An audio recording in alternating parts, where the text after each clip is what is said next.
Assalamualaikum warahmatullahi wabarakatuh. Perkenalkan, nama saya Ilham Nur Hayadi. Hari ini saya akan menjelaskan mengenai struktur modal usaha.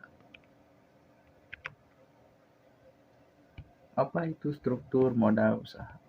Struktur modal usaha merupakan perimbangan atau perbandingan antara modal milik sendiri dengan modal asing. Dalam memenuhi kebutuhan dana, setiap perusahaan bisa menggunakan sumber modal sendiri yang berasal dari modal saham, laba ditahan, dan cadangan. Jika dalam pendanaan perusahaan yang berasal dari modal sendiri masih mengalami kekurangan atau mengalami defisit, maka perlu dipertimbangkan pendanaan perusahaan yang berasal dari luar, seperti utang atau debt financing.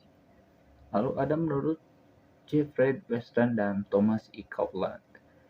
Nah, menurut Weston dan Copeland mengatakan bahwa struktur modal adalah pembiayaan permanen yang terdiri dari utang jangka panjang, saham preferen, dan modal pemegang saham.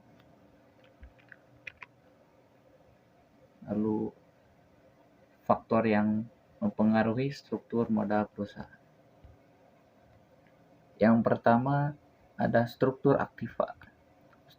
Struktur aktiva adalah penentuan berapa besar alokasi dana untuk masing-masing komponen aktiva, baik aktiva tetap maupun aktiva lancar.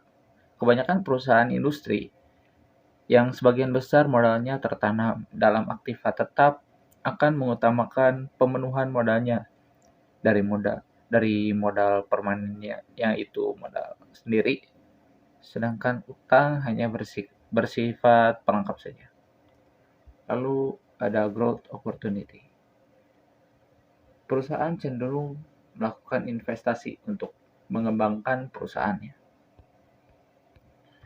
Kesempatan mengembangkan perusahaan menjadi lebih baik. Ini tidak semuanya menguntungkan, di mana hal tersebut juga mempengaruhi struktur modal perusahaan. Lalu ada ukuran perusahaan. Nah, perusahaan besar cenderung akan melakukan diversifikasi usaha. Itu lebih banyak daripada perusahaan kecil. Oleh karena itu, kemungkinan kegagalan dalam menjalankan usaha atau kebangkrutan itu lebih kecil. Nah, ukuran perusahaan sering dijadikan patokan atau indikator bagi kemungkinan terjadinya kebangkrutan bagi suatu perusahaan, di mana perusahaan dalam ukuran lebih besar dipandang lebih mampu menghadapi krisis dalam menjalankan usahanya. Lalu ada profitabilitas atau kemampuan memperoleh laba, adalah suatu ukuran dalam persentase yang digunakan untuk menilai sejauh mana perusahaan mampu menghasilkan laba pada tingkat yang dapat diterima. Perusahaan dengan profitabilitas yang tinggi tentu memiliki dana internal yang lebih banyak daripada perusahaan dengan profitabilitas rendah. Lalu ada resiko bisnis. Resiko bisnis bisa menjadi salah satu alasan kenapa perusahaan mengalami kesulitan pendanaan eksternalnya. Hal ini berpengaruh pada leverage perusahaan. Nah, setiap faktor mempengaruhi kondisi struktur modal perusahaan, juga akan mempengaruhi kondisi keuangan perusahaan.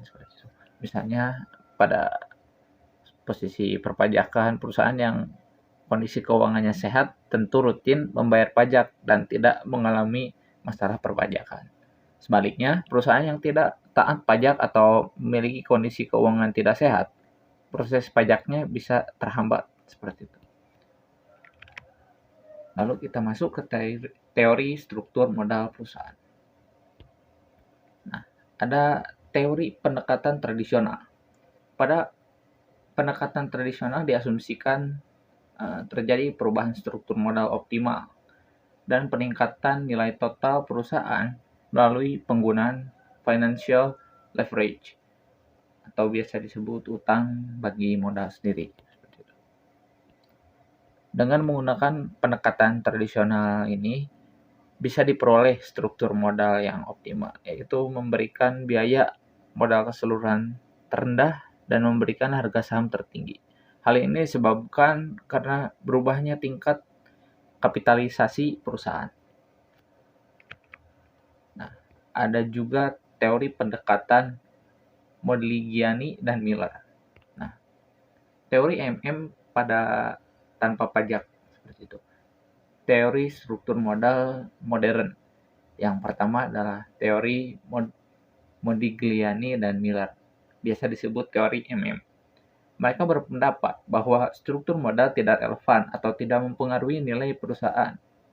MM mengajukan beberapa asumsi untuk membangun teori mereka di Birmingham dan Houston tahun 2001, page 31, yaitu yang poin pertama mereka menjelaskan tidak terdapat agensi cost, yang kedua tidak ada pajak, yang ketiga investor dapat berhutang dengan tingkat suku bunga yang sama dengan perusahaan. Lalu yang keempat, investor mempunyai informasi yang sama seperti manajemen mengenai prospek perusahaan di masa depan. Lalu selanjutnya tidak ada biaya kebangkrutan dan ada earning before interest and tax atau biasa disebut dengan EBIT. Tidak dipengaruhi oleh penggunaan dari hutang. Poin selanjutnya ada para investor adalah price takers. Lalu di poin terakhir, jika terjadi kebangkrutan, maka aset dapat dijual pada harga pasar atau biasa disebut dengan market value. Ada teori MM dengan pajak. Teori MM tanpa pajak dianggap tidak realistis. Kemudian MM memasukkan faktur pajak ke dalam teorinya.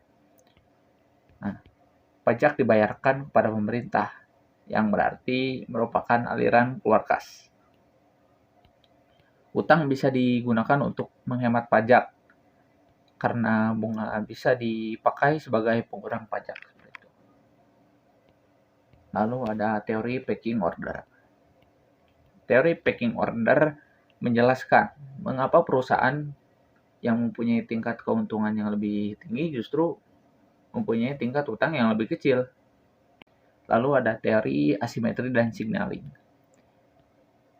Teori ini mengatakan bahwa dalam pihak-pihak yang berkaitan dengan perusahaan tidak mempunyai informasi yang sama mengenai prospek dan risiko perusahaan. Menurut Bayers dan Majoulov, menurut teori ini ada asimetri informasi antara manajer dengan pihak luar. Manajer mempunyai informasi yang lebih lengkap mengenai kondisi perusahaan dibandingkan pihak luar. Lalu ada signaling. Mengembangkan model di mana struktur modal atau penggunaan utang merupakan sinyal yang disampaikan oleh manajer ke pasar. Jika manajer mempunyai keyakinan bahwa prospek perusahaan baik dan karenanya ingin agar saham tersebut meningkat,